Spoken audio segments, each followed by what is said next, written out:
Now we're going to have a little storytelling from Damodhara. Please welcome Damodhara.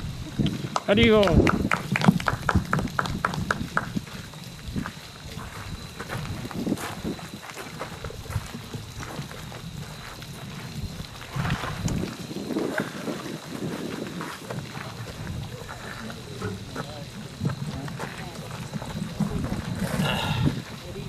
Excuse me. Just a reminder to those who come up to the mic, don't, because of COVID restrictions and all that, don't touch the mic. I've actually set it up in such a way that if you touch it, you get electrocuted, okay?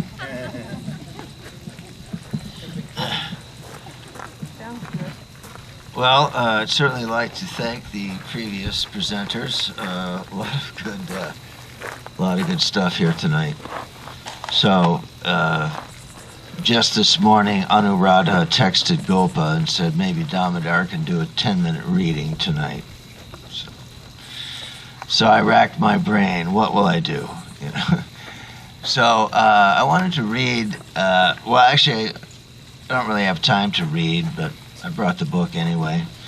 So it's a story from the Chaitanya Bhagavat.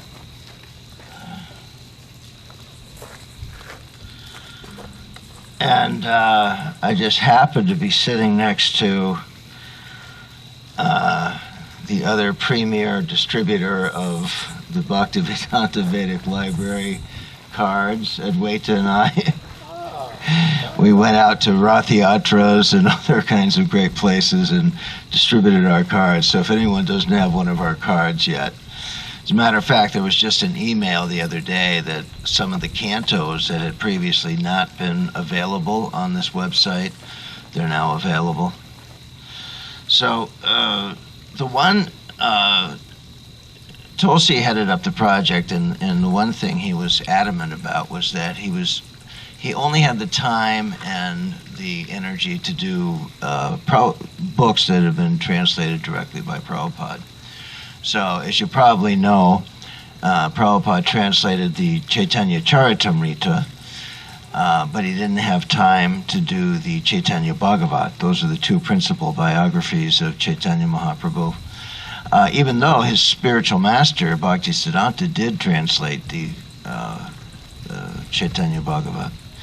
So anyway, one of my favorite stories, and actually the reason I'm bringing this up is because I've been really fortunate and blessed over the years to give a lot of tours at the palace. There are dozens and dozens of people in this community that have been tour guides at the palace, and it's a wonderful service, and it helps you remember Krishna. So one point is that if you go into the study, then you see Prabhupada at his desk. You see Prabhupada at his desk, and above his head, there's a picture of Lord Chaitanya and his Sankirtan party. So I always take that opportunity to tell people about Sri Chaitanya's mission. And then you go into the main hall at the end, and you see mostly Krishna's pastimes, but you also see Krishna's Rasa Leela dance. So Krishna is expanding himself and dancing with all the gopis. And so I mentioned that, 5,000 years ago, Krishna was dancing with the gopis on the banks of the Jamuna, and then he came 500 years ago, Sri Chaitanya. He was also dancing, but little different style, leading processions of thousands of people through the streets of India, chanting the holy name. So I just wanted to tell one quick pastime, which is one of my favorites, that when Chaitanya Mahaprabhu was still in Navadvip as a young scholar, he was attracting thousands of people from all over India to come study with him. And he was already well established as the great scholar of India. So at one point, a great saint came to Navadvip. His name was Ishwara Puri. And he first came to the house of Advaita Acharya. And Acharya could understand immediately this is an effulgent, saintly person. So they became very good friends. And eventually Ishwara Puri went into the town of Navadvip, and he saw Nimai Pandit, Sri Chaitanya himself, being followed by all kinds of people. And he approached someone and said, "Who is this person? He's so extraordinary." "Oh, this is the famous Nimai Pandit." So Ishwara Puri and Nimai Pandit became fast friends. Nimai had him to his house for dinner. And they would discuss topics about Krishna. And at one point, Ishwara Puri was working on a book of Krishna's pastimes, and he said to Nimai, he said, "You know, I'm working on this book, but I think there may be some mistakes. Would you critique it for me?" And Chaitanya Mahaprabhu said, "Anyone who finds fault in your writings is at fault themselves. These are the writings of a pure devotee." So they had these beautiful exchanges, and Nimai's followers were there, and they would all enjoy these wonderful exchanges. So Ishwara Puri stayed in Navadvip for about 8 months, and then he went on his way. It said that the restlessness of love of Krishna kept tugging him, taking different places.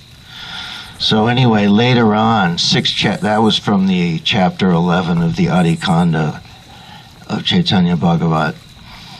And 6 chapters later, chapter 17, this is conclude the pastime here. Chaitanya Mahaprabhu, his father had already passed away, so it was his duty to go to Gaya, which is where you go when you want to offer oblations to the forefathers who are now deceased. I've personally been to Gaya. It's only about 8 kilometers from Bodh Gaya, where the Buddha attained enlightenment. So it's a great place to visit if you're in that part of the world. So Chaitanya Mahaprabhu wanted to go to Gaya. He actually told himself, now is the time to reveal my Sankirtan pastimes and enlighten the world, with the chanting of the holy name. But first he wanted to do that. So he took leave of Mother Sachi, and taking some of his disciples with him, he headed for Gaya. And along the way, they were enjoying many, many wonderful exchanges, sometimes in a joking mood, sometimes in a very serious mood. One time the Lord pretended to have fever, and nothing could calm him down. And his followers were trying various medicines and means to bring his fever down, but nothing worked. And he finally said, "Go get me the water that has washed the feet of a Brahmin."